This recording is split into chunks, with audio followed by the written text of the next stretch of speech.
চলো চলো ভিডিও শুরুতেই আজকে তোমরা আমাদেরকে দুজনকে উইশ করে দাও। কেন উইশ করবে? কারণ কি আজকে 30th নভেম্বর, মানে আমাদের ম্যারেজ অ্যানিভার্সারি। কত বছর হলো? 7 ইয়ার্স কাটিয়ে ফেললাম আমরা একসাথে।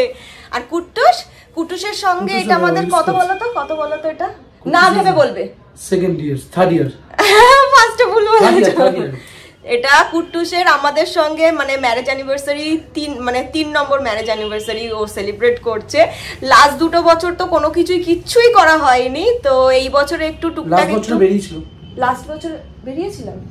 ও হ্যাঁ হ্যাঁ হ্যাঁ, একটুখানি ওই মলে, কোথায় যেন, বেশ সাউথ সিটি মলে গেছিলাম। আর তার আগের বছরে তো কুট্টুস একদম ছোট্ট বেবি ছিল, সবে জন্মেছে বেবি ছিল কি 1 নভেম্বর 2022, আর আমাদের 30th নভেম্বর ছিল। তো চলো আজকে টুকটাক একটু প্ল্যান রয়েছে, বলে দিই আজকে কি করতে চলেছি। আজকে একটু আমরা এখন যাব নিকো পার্কেই গোটা টাইমটা স্পেন্ড করবো, কারণ বাচ্চাকে নিয়ে এপাশ ওপাশ করার থেকে বেটার এক জায়গাতেই থাকো, যেখানে ও এনজয় করতে পারবে। আর ও এনজয় করা মানে আমাদেরও এনজয়মেন্ট হয়ে যাবে। সেটাই এখন ওকে কোন জায়গাটা কমফোর্টেবল ফিল করানো যাবে সেই রকম ভেবে আমাদের প্ল্যান করতে হয়। নাহলে পরে তো আমরা এপাশ ওপাশ অনেক জায়গায় ঘুরতাম, কুট্টু সবার আগে যেটা করতাম আর কি। যাই হোক চলো, আমরা ফুল রেডি হয়ে গেছি। আর এখন সবার ফার্স্টে যাবো ঠাকুর ঘরে, একটু পাঁচুগোপাল ঠাকুরের কাছে গিয়ে একটু নমস্কার করে তারপর আমরা বেরিয়ে পড়বো।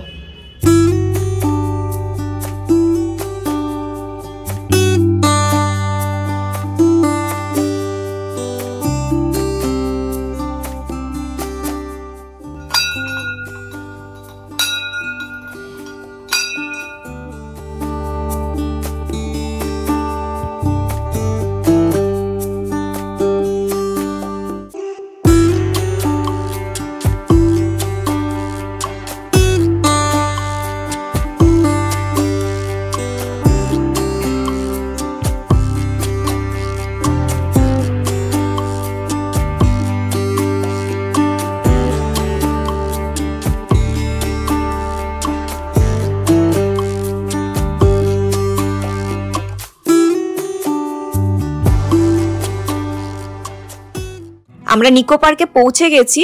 আর জানো তো লাস্ট আমি কত বছর আগে এই নিকো পার্কে এসেছি আমার তো জাস্ট মনেও পড়ছে না। নিকো পার্কের এন্ট্রি ফি যখন 75 ছিল, আমি তারও আগে এসেছিলাম। আমার এক্স্যাক্ট অ্যামাউন্টটা মনে নেই কত এন্ট্রি ফি ছিল। আর এখন তো বাবা এন্ট্রি ফি তো পুরো আকাশ ছোঁয়া হয়ে গেছে। যদিও আজকে আমরা একটা স্পেশাল অফার পেয়েছি এন্ট্রি ফিতে, আর এটা হলো চিলড্রেন্স ডে স্পেশাল অফার। এই আজকে 30th নভেম্বর অব্দি লাস্ট ডেট। তো এই অফারের মধ্যে ডিফারেন্ট প্যাকেজ রয়েছে। আর আমরা যেটা নিয়েছি সেটা 400 এর প্যাকেজ, পার হেড 400 করে এন্ট্রি ফি। এর মধ্যে 15খানা ফ্রি রাইডস রয়েছে। আর এরপরে 800, 1200 এরকমও কিছু প্যাকেজ রয়েছে যেগুলোর মধ্যে মিল ইনক্লুড রয়েছে। তো আমাদের মিলের কোনো প্রয়োজন নেই, সেই কারণে আমরা এই 400 এর প্যাকেজটাতেই গেছি। আর কুট্টুসের কিন্তু কোনো রকমের কোনো এন্ট্রি ফি লাগেনি। কুট্টুস কোথায় এসেছি আমরা? কোথায় এসেছি? নিকো পার্ক বলো। ও জানে কোথায়? নিকো পার্ক। আচ্ছা, এই বাবাকে নিয়ে আসে, তুমি বাবাকে কি করবি? কি মানে কিরম ভাবে? কেমন করে? এরকম দেখি।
এই প্যাকেজটার মধ্যে যে ফ্রি রাইডস গুলো ছিল সেগুলোর মধ্যে caterpillar, octopus, pirate of the ship, cup party, moonraker আর চিলড্রেন্স পার্কের মধ্যে বেশ কিছু রাইডস ছিল। তো এইরকম সব মিলিয়ে 10টার মতন রাইডস আর কিছু ওই মিরর মাজা, আইফেল টাওয়ার যেখানে ফটো ক্লিক করা যাবে এরকম কিছু জিনিস দিয়ে 15খানা টোটাল প্যাকেজের মধ্যে ছিল ফ্রি রাইডস।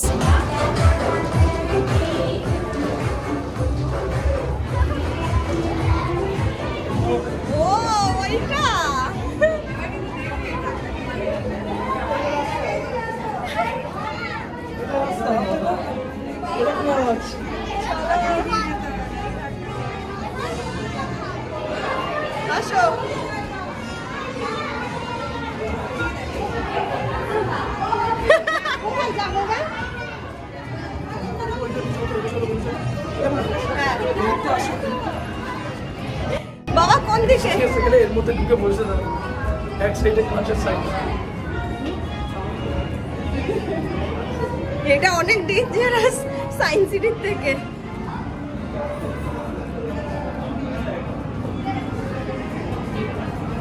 চলো চলো চলো চলো, ফলো করো, আমার ক্লাস আছে, ফলো করো। আজকের এই ভুলভুলাইতে যেন আমরা এক্সিট গেট খুঁজে পাইনি, যেখান থেকে ঢুকেছিলাম লাস্টে বাধ্য হয়ে সেখান থেকেই বেরোতে হয়েছে। যাই হোক, জানো তো ছোটবেলায় যখন বাবার সঙ্গে নিকো পার্কে এসেছিলাম তখন এই গাড়িতে বাবা আর আমি চড়েছিলাম, খুব মজা হয়েছিল সেই সময়। তো এই গাড়িগুলো আবার দেখতে পেয়ে না সেই পুরোনো কথাগুলো মনে পড়ে যাচ্ছিল বারবার করে। নিকো পার্কের এতগুলো রাইডস এর মধ্যে আমার সব থেকে ফেভারিট হলো সাইক্লোন, ভীষণ ভালো লাগে ওটা, বাট আজকে চড়তে পারলাম না কারণ কি কুট্টুস রয়েছে সাথে, আর ওইগুলো বেশ একটু ভয়ঙ্কর ধরনেরই হয়, ছোট বাচ্চাকে তোলা একেবারেই মানে সম্ভব নয়। তাই ওই ফ্রি রাইডস যেগুলো পেয়েছিলাম ওগুলোর মধ্যে থেকেই কয়েকটা বেছে বেছে আমরা চড়েছিলাম।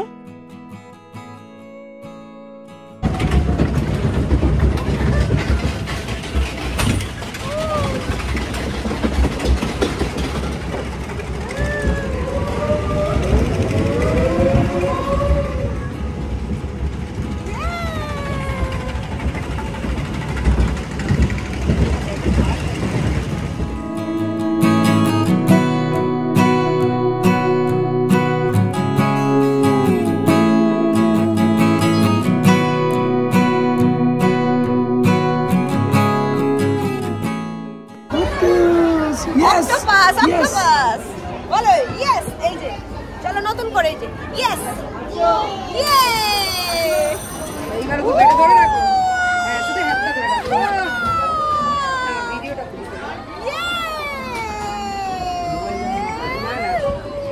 নে টাকা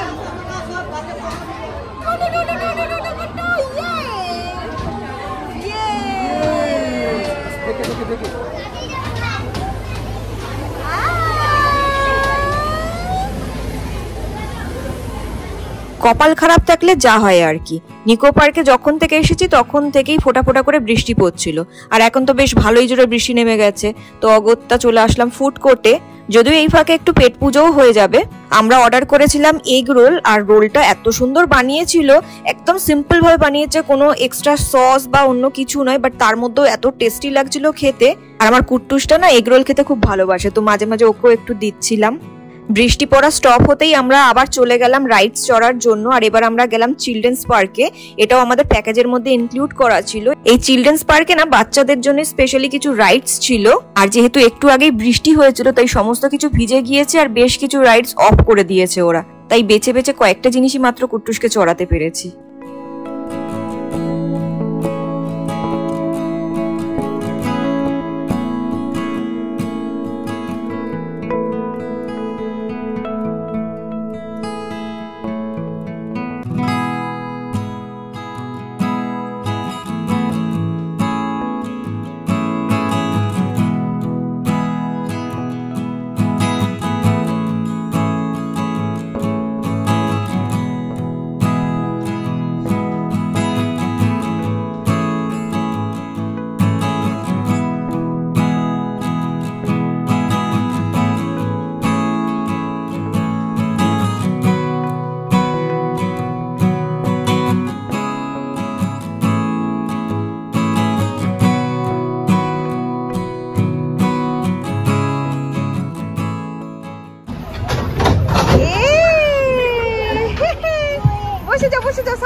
এটা কোন স্টেশন নো? এটা বিধাননগর না, শ্যামনগর।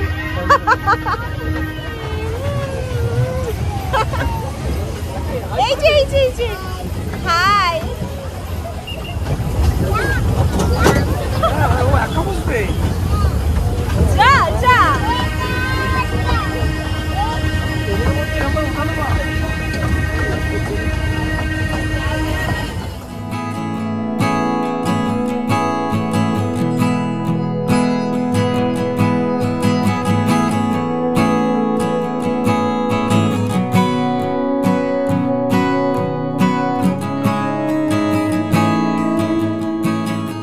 এই প্যাকেজটার একটা ব্যাপার আমার ভীষণই ইন্টারেস্টিং লেগেছে, সেটা হলো কোনো একটা রাইড যদি তোমার খুব পছন্দ হয়ে থাকে তাহলে পরে সেই রাইডসে তুমি যতবার খুশি চড়তে পারো, তবে একটা সিস্টেম রয়েছে। একবার চড়ার পর তোমাকে ওখান থেকে এক্সিট করে যেতে হবে, আবার তোমাকে লাইন দিয়ে নতুন করে আবার ঢুকে সেখানে চড়তে হবে। মানে এই নয় কি তুমি ধরো সাপোজ কোনো একটা টয় ট্রেনে বসে রয়েছো, সেটা কন্টিনিউয়াসলি 3-4 বার তুমি রাউন্ড চড়তে পারবে। তুমি একবার চড়ে নিচে নেমে যাও, আবার এন্ট্রি গেট থেকে ঢুকে আবার নতুন করে উঠে বসো, তাহলে চড়তে পারবে। তো আমরা বেশ কয়েকটা রাইডস অনেকবার করে চড়েছি, অনেকবার বলতে 2-3 বার করে চড়েছি। একটা হচ্ছে ফার্স্টে যে ঘোড়াটা দেখলে সেটা, টয় ট্রেনটা 2 বার চড়েছি, ঘোড়াটা মেবি 3 বার চড়েছিলাম, আর লাস্টে একটা দেখতে পাবে কাপ পার্টি বলে, ওটা 2 বার চড়েছিলাম। যা কুট্টু, শেষ, নামতে হবে। নামবে আবার আবার চড়বে।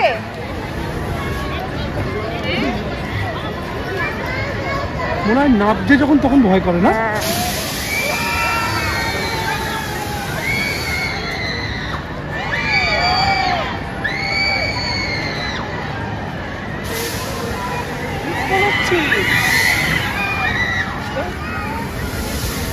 মন চাইছে চাপো, যাও বলি।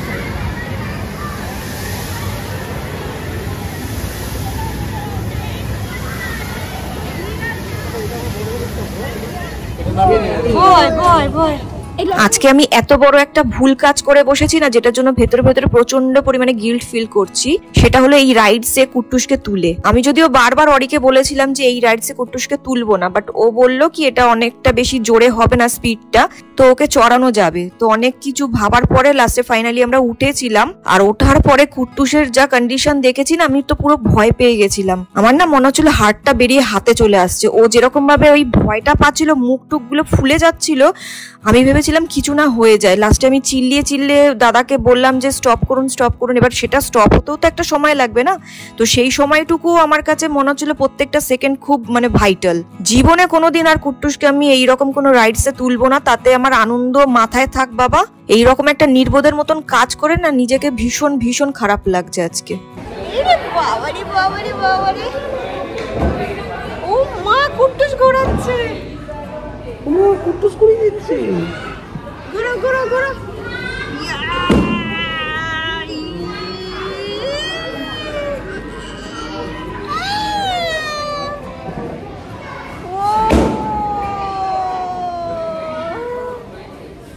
আজকের আমাদের লাস্ট রাইড এটাই ছিল, কাপ পার্টি।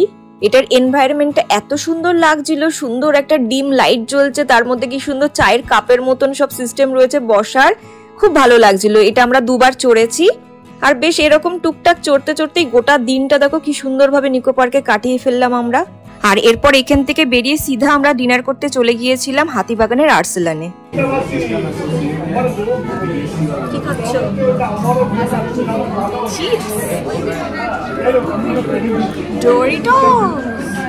ডোরিটোস খাচ্ছিস? হ্যাঁ, আমাকে দে।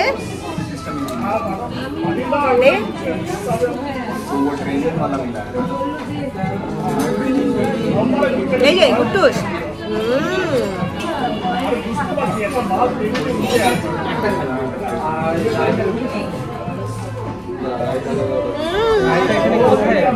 वाह क्या सोच रहे हो।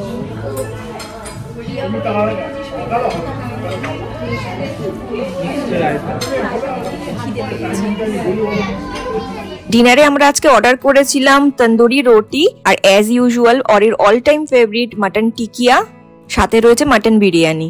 চোখের সামনে ফেভারিট খাবার দেখতে পেয়ে এমন ভাবে হামলে পড়েছিল, আমি তো ভাবলাম ফার্স্ট বাইটটা নিজেই খাবে। ও মা, এত বছর বাদে উনি আবার আমাকে একটু খাইয়ে দিলেন ফার্স্ট বাইটটা, তাও আবার। আমাদের কপালে কখন যে কার কি লেখা থাকে আমরা কেউই কিছুই জানি না। কালকে আমরা ডিনার করে যখন ফিরছি সেই সময় কুমোরটুলির ওই সাইডটা, মেবি আমি রাস্তাটা অতটা জানি না, অরি বললো যে মেবি ওটা কুমোরটুলি ছিল। তো আমরা অটো করে আসছিলাম, ঠিক আছে, বিধাননগর থেকে আমরা অটো করে আহিরিটোলা লঞ্চ ঘাটে আসছিলাম। তো আসার সময় রাস্তাতে মানে আমরা আমাদের মতন, কালকে মোহনবাগানের খেলা ছিল, ঠিক আছে, তো অরি ওটা মানে আমরা পিছনের দিকে বসেছিলাম অটোতে, অরি লেফট সাইডে, তারপরে আমি কুট্টুসকে কোলে নিয়ে বসেছিলাম, আমার রাইট সাইডে একজন মহিলা বসেছিল, আর সামনের দিকে অটোর আর 2 জন প্যাসেঞ্জার ছিল, ঠিক আছে। তো আর এই রীতিমতন যেমন ছেলেরা বসে আর কি, পাটা একটু ফাঁকা করে হাঁটুটা একটু বাইরের দিকে বেরিয়ে রয়েছে, আর মোবাইল ফোনে এরকম ভাবে খেলাটা দেখছিল। আর আমি কুট্টুসের বেলুন হাতে নিয়ে কুট্টুসের সাথে গল্প করতে করতে হাসতে হাসতে যাচ্ছি। সাডেনলি হঠাৎ করে যে কি হলো মানে কিছু বুঝতে পারলাম না, মানে বোঝার আগেই অনেক কিছু হয়ে গেল। মানে আমরা ঠিক রোডের মাঝখান দিয়ে যাচ্ছিলাম, আর রাইট সাইডে অনেকটা জায়গা ছিল, লেফট সাইডে অনেকটা জায়গা ছিল। এবার আমাদের পাশ থেকে একটা পালসার বাইক যাচ্ছিল, 2 জন ছিল পালসার বাইকের মধ্যে, পেছনে একটু বয়স্ক করে বাট হাট্টা গোট্টা চেহারা, একদম লম্বা চওড়া একজন লোক ছিল, আর সামনে যে চালাচ্ছিল সে একটা ছেলে, ইয়াং ছেলে। এবার পাশ থেকে একটা 4 হুইলার, জানি না তার ব্রেক ফেল হয়ে গেছে কি স্পিড আউট অফ কন্ট্রোল বা কি ড্রিঙ্ক করেছিল না কি জানি না কিছু, হঠাৎ করে এসে বাইকটাকে এমন মারলো, বাইকটা পুরো এসে আমাদের অটোর মানে মাঝখানের দিকে তলার দিকটাতে পুরো ঢুকে গেল। আর পালসারের তো কিছুই নেই, সামনে সাইডে পালসারের যে এরকম ব্ল্যাক কালার মানে প্লাস্টিকের যে ডিজাইনগুলো থাকে না সাইডে ফাইডেগুলো, সেগুলো খুলে বেরিয়ে এসেছে। পিছনে যে লোকটা বসেছিলেন উনি ইনজিওর্ড হয়েছে ভীষণভাবে, ওনার ফোন তো পুরো এরকম, ফোনের স্ক্রিনের ভেতর থেকে এরকম ভি কাটিং একটা মানে ফেটে একেবারে জাতা হয়ে গেছে। ওনাকে টেনে টুনে বার করা হলো, তারপরে উনি আর সোজা হয়ে দাঁড়াতে পারছে না, কাউকে মানে কারোর গায়ে হাত রেখে তবে ভর দিয়ে দাঁড়াচ্ছে। পাটা মনে হচ্ছে গেছে, হাঁটু ফাটু বা কোনো একটা কিছু বল ফল ফেটে ফুটে গেছে মনে হচ্ছে, যা দেখে মনে হলো। তারপরে ওদেরকে কোনো রকম টেনে টুনে বের করেছে, হেলমেট ফেলমেট পুরো ফেটে গেছে। আমাদের কপালটা এমনভাবে বেঁচে গেছি আমরা, বাই গড গ্রেস বা কি বলবো আমি জানি না, মানে আমাদের অটোর মধ্যে কারোর কোনো একটা মানে এরকম একটা স্ক্র্যাচ পর্যন্ত লাগেনি জানো। মানে গাড়িটা তারপরেই আমাদের অটোতে মারার কথা ছিল, কারণ স্পিডে ছিল, এরকম ভাবে আসছে লেফট থেকে, এরকম ভাবে আমাদের সাথে একই মুখে যেতে যেতে এইরকম এসে গেছে। তো মানে রীতিমতন বাইকটাকে মেরে আমাদের অটোটাকে মেরে উল্টে দেওয়ার কথা ছিল, ঠিক আছে। কিন্তু কপাল এতটা ভালো ছিল, আমাদের অটোর সামনের চাকা থেকে জাস্ট 1/2 ইঞ্চি 1 ইঞ্চি গ্যাপের মধ্যে থেকে ও কাটিয়ে নিয়ে রাইট সাইডে ফুটপাতের ওখানে চলে গেছে। এবার রাইট সাইডের ওখানে ফুটপাতের ওখানে ভ্যান, তারপরে একটা ট্যাক্সি, এগুলো দাঁড়িয়েছিল। গিয়ে স্পিডে ট্যাক্সিতে দুম করে মেরেছে, পটাশ করে একটা আওয়াজ হয়েছে। এবার ট্যাক্সিতে মেরে ওর সাইড মানে মুভমেন্টটা ঘুরে গিয়ে আবার সোজা যেই দিকে যাচ্ছিল শুরুর দিকে সেই দিকে চলে গেছে, দিয়ে এরকমভাবে সোজা আর একটা কিছু এগিয়ে গেছে। এবার সামনের দিকটা ওই ঠেলা গাড়িগুলো হয় না, যেখানে সবজি টবজি বিক্রি হয় সন্ধ্যেবেলার দিকে, তো ওইখানে মহিলা লোকজন সব ওই ঠেলা গাড়ির সামনে ভিড় করে মানে জিনিসপত্র কিনছিল। এবার ওই ট্যাক্সিতে মেরে গাড়িটা এরম যেই ঘুরেছে, ঘুরে ওদের পিছনের দিকে এরম চলে গেছে। এবার হঠাৎ করে ওরা পিছন দিকে দেখছে যে কিছু একটা দৌড়ে আসছে বলে ওরাও হুড় করে দৌড়েছে, আর গাড়িটাও সেরকম ভাবে স করে একেবারে বেরিয়ে গেছে ওদের পিছনে। এবার ওদেরকে কাউকে হিট করেছে কিনা সেটা বুঝতে পারিনি, কারণ কি মানে সেই সিচুয়েশনের মধ্যে ছিলাম না যে কার কি হয়েছে কি না হয়েছে, তখন কিছুক্ষণ ব্ল্যাঙ্ক হয়ে গেছিলাম। তো এইরকম গিয়ে তারপরে কি স্পিডটাকে মানে স্টপ করা গেছে, তারপরে তো ড্রাইভারকে বের করে ওরা ওইখানে ঘিরে ধরেছিল, কিছু আর বুঝতে পারিনি। এইদিকে বাইকটা যেহেতু আমাদের মানে গাড়ির সাথে লাগোয়া ছিল, ওই দিকেই বেশি ধ্যানটা ছিল, আর তার মধ্যে লোকটা ওরমভাবে ইনজিওর্ড হয়েছিল। আমাদের কারোর কিছু লেগেছে কিনা সেই সব দেখতে দেখতেই মানে আর ওই পাশে আর ধ্যান দিইনি। আর আমাদের অটোর সামনেটা একটু মানে দুমড়ে মুচড়ে গেছে, আর আমার ভয় লাগছিল অরি পাটা এরকম ভাবে বের করে বসে রয়েছে। এবার বাইকটা এসে যদি মাঝখানে না মারি একটু পিছন দিকে মারতো, তাহলে অরির হাঁটুটার মানে যেত, কালকে পুরো নতুন হয়ে যেত হাঁটুটা। আর অটোটা তো এমনি হালকা গাড়ি, একটু ঠুকে দিলেই উল্টে যাওয়ার কথা, ভাবতে পারছো মানে যদি 4 চাকাটা এসে মারতো অটোটাতে, পুরো আমরা এরকম ডান সাইডে উল্টে পড়তাম। কুট্টুস ছিল ওখানে, কি যে হতো কালকে আমি জানি না। যখন একটা কিছু হয় দেখবে সেই সময় অতটা বুঝতে পারা যায় না, তখন একটু ঘোরের মধ্যে মানুষ থাকে, তারপর একটা আফটার এফেক্ট বলে একটা ব্যাপার থাকে, সেটাই আমার হয়েছিল। তো ওখানে অটোটা কোনো রকম, তারপর আমরা ওখান থেকে চলে এসে লঞ্চ ঘাটে নেমে, যেই লঞ্চে উঠে ফোনটা হাতে নিয়েছি, অরি তো আমার শাশুড়ি মাকে ফোন করলো যে এরম এরম ব্যাপার হয়েছে। এবার আমি ফোনটা হাতে নিয়ে নেটটা অন ছিল, দেখি কাকার মেসেজ লিখেছে বাড়ি ফিরেছিস। কাকার মেসেজটা পেয়ে আমি কাকাকেই ফোন করলাম, মাকে আর ফোন করিনি। তো ফোন করে বললাম যে মানে অ্যাক্সিডেন্ট হতে হতে বেঁচেছি, নাহলে এতক্ষণ আমরা হসপিটালাইজ হয়ে যেতাম, হসপিটালে তোমার দেখতে আসতে হতো। এবার কাকার ফোনটা রাখার পর আমার মানে চোখে বিভিন্ন কিছু ভাসছে, বিভিন্ন কিছু ভাবছি, বিভিন্ন কিছু মাথায় এসে ওই আফটার এফেক্টে যেটা হয়েছে দিয়ে আমি লঞ্চের মধ্যেই কেঁদে ফেলেছি বসে বসে, মানে চোখ দিয়ে অটোমেটিক্যালি জল বেরিয়ে যাচ্ছে। কারণ কি ঠিক এই রকমই একটা দিনে কিছু বছর আগে একটা খুব বাজে একটা ইনসিডেন্ট হয়েছে, যেটা আমি এখন বলতে চাইছি না। তো যাই হোক কোনো রকমভাবে হয়েছে, আর হাত পা পুরো কাঁপছে, মানে হাতে পায়ে যেন বল নেই এরকম। লঞ্চ পার হয়ে এপাশে এসে টোটো করে বাড়িতে আসি, টোটো উঠে এবার বাড়ির কাছাকাছি এসে সেখানে আবার একটা টোটোর সামনে একটা বাইক চলে এসেছে। গোটা দিন সারাদিন খুব ভালো যাওয়ার পরে না লাস্টের দিকে, এই দিনটার লাস্টের দিকে খুব খারাপ যায়, খুব বাজেভাবে খারাপ যায়, ঠিক আছে। মা আজকে সকালবেলা মানে কালকে রাত্রির বেলায় জেনেছে কাকার থেকে, এমন সময় জেনেছে যে মা আমাকে আর ফোন করতে পারিনি। তো আজকে সকাল হতে হতেই মা ফোন করে বললো যে কালকে আমার দুপুর থেকে মনটা কিরকম করছে, তুই এমনি অন্যান্য দিন ফোন করিস কি না করিস, মানে তখন ই করে নিজে বিজি রয়েছে বা কিছু, বাট কালকে আমার বারবার মনে হচ্ছে কেন ফোন করছে না আমাকে, কেন ফোন করছে না আমাকে, এটাই হয়তো হওয়ার ছিল। এই কারণে আমার আগে থেকেই মনটা খুব গাইছিল, মরতে মরতে বেঁচেছি এরকম একটা ব্যাপার হয়ে গেছে। তো এই কারণে আর বাড়িতে এসে আর মানে বুঝতেই পারছো ফোনটা ধরার মতন আর কোনো ইয়েই ছিল না। কালকে গোটা দিন খুব ভালো কাটিয়েছি, দেখতেই পেয়েছো। কুট্টুসটা খুব মজা করেছে, রাইডসগুলো চড়েছে। একটা রাইড চড়তে গিয়ে শুধু একটুখানি খুব ভয় পেয়ে গেছিল, লাস্টের দিকটা ওইটা না হতো যদি, তাহলে ওভারঅল খুব ভালো হতো। এনিওয়ে চলো নেক্সট ব্লগে আবার দেখা হবে। আজকে ব্লগটা এখানেই এন্ড করছি, একটু মার্কেট যাওয়া রয়েছে। তোমরা খুব ভালো থেকো, সুস্থ থেকো আর খুব আনন্দ থেকো। Take care, tata.